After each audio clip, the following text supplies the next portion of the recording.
95% of people that are watching this video have goals, ambitions, vision, and you just want to be successful. And I'm really sure that you have a picture of who you want to be. You already see yourself being that person in the next 5 to 10 years. And you, not only that, but you also have people that you look up to, people that are already successful, people that are already excelling in the thing that you want to.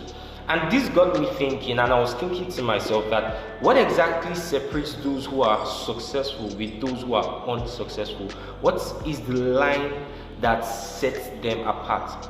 And I started analyzing the major successful people on earth. I started looking at their lifestyle. I started looking at what are the similarities, what are things that are common between successful people. And from that, I coined or I pinpointed about 7, I'll call them qualities, but for the sake of this video, I'm going to call them laws that govern their lives. They're more like principles that they adhere to. And I'm going to take you through those principles. Number 1 is the law of desire. Now let me tell you a story. There was a time, I think when I was 10 years old, myself and my brother were the only one at home. And we were so hungry, right? I was super hungry. My brother was hungry. And I've never cooked before. But that time, I think the only thing that was at home was noodles. So we went to where the noodles was. We took about 3 for both of us, and then I took it to the kitchen. I put it inside, and to God be the glory, it was bad. Now, why exactly did I share this story? I've never cooked before, but just being hungry pushed me to cook. And that's exactly how desire works, that you don't have the ability to do something, but because you are hungry, because you are starving, there is every possibility that you move beyond your limits and you do things that you don't normally do. See, just think of times when you wanted something, you craved something so bad, and the things you did for it. That's exactly how powerful desire is. And this is something that you see common to almost every successful person. They are hungry. Like Liz Brown says, be hungry. Genuinely, because if you can learn to culture this emotion of being tenacious, being just desiring something, then I'm very sure that you would chase your goals faster than you ought to. Number 2 is the law of determination and commitment. I wanted to separate them at first, but I think it's only wise to put them together because you can't have one without the other. You can't have commitment without determination. Determination is the outflow of commitment. And what commitment does, commitment is you vowing to yourself, you promising yourself that you're not going to do this particular thing. And I want you to think of times when you had something to do, or you made a vow to yourself that I'm not going to do this again, I'm going to achieve this. And because of how committed you are, you were so determined to actually actualize and achieve that goal. I remember my 300 level second semester, there was a jury they gave us, and it was really hectic because the project was so humongous and then I had little time to do it. But every single day I would wake up by 12 a.m. to draw. I would draw from 12 a.m. to 6 a.m. I would sleep from 6 a.m. to 12 p.m. I believe, and then eat, then draw till like 6 p.m. again, then I would eat again, then I would sleep till 12 a.m. and the cycle kept repeating itself over and over again. And what exactly was driving me? It was determination. I was so persistent to meeting up with the deadline. And that's exactly how powerful determination is.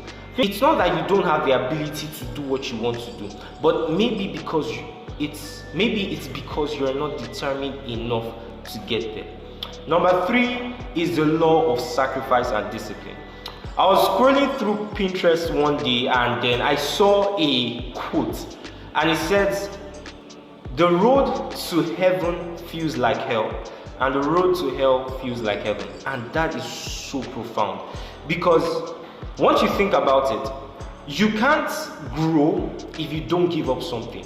So picture this: you're climbing on a mountaintop and then you have a lot of baggages on your back. There is no way you can get to the peak of the mountain if you are not at your peak. I'm deep.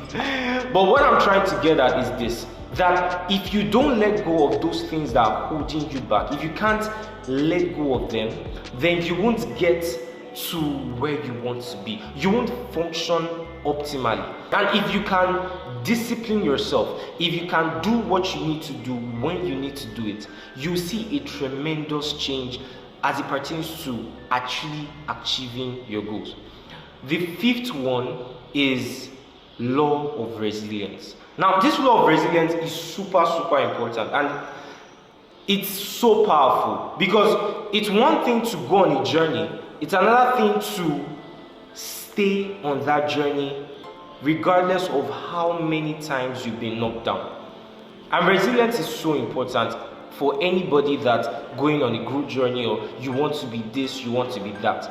You have to have resilience. Resilience is the ability to keep pushing even after you've been knocked down time and time again. I mean, just picture a runner, a marathon runner, falling 5 times. I mean, at the 5th time, he could have given up and said, "Well, I'm not doing it again, I've already fallen down 5 times. But resilience, or the resilience in him would say, "I will keep going regardless of how many failures I get." And one thing I want to tell you is this: the fact that you fail doesn't mean you're a failure. Your outcome doesn't determine your identity. And that is so powerful.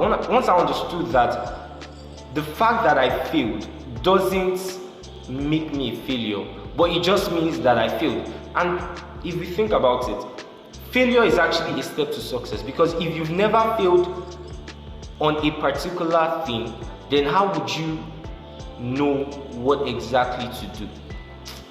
Do you understand? Now, the 5th law is the law of intentionality. If you're intentional about your time, you're intentional about what you do, when you do them, and how you do them, then you would be above 99% of people. Because in society today, a lot of people just do things on autopilot. So you just wake up without a plan, without direction, and then you just go into your day, and whatever life throws at you, you take it. But someone who is intentional knows where he wants to be, when he should be where he is, and what he should be doing at that time. So if you call someone who is intentional to do something and it's outside his plan, then it won't come, because he already has a direction. He already knows what he wants to do. He already knows who he wants to be, because that is exactly what he's working with.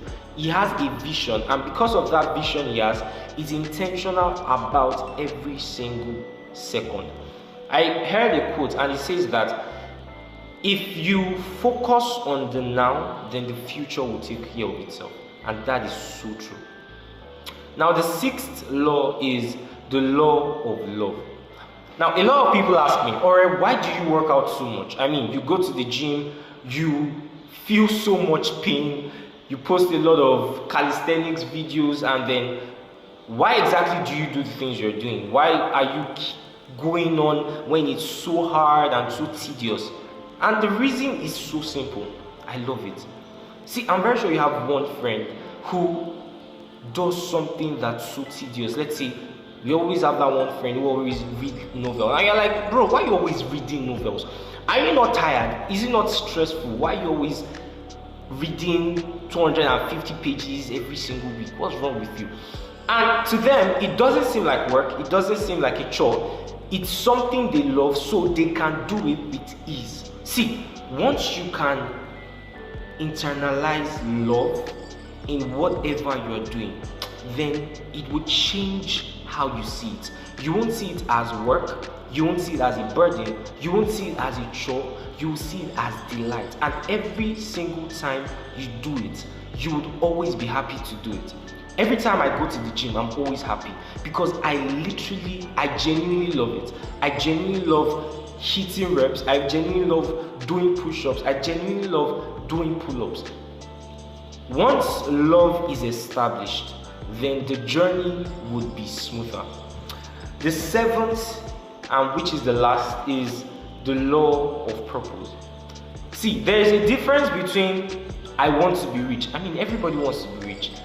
And I want to make sure that every single person in my family doesn't suffer again. They are about the same thing, but the manner in which they are put is different. One seems cliche, another seems so emotional.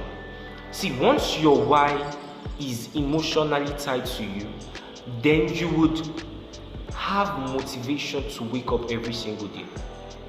Every single time I wake up, I'm always thinking of why I'm doing what I'm doing, why I am planning so much, why I'm always working so much, why I'm always reading a lot of books, why I'm always working out so much, because I know who I want to be. I have a vision, I have a why.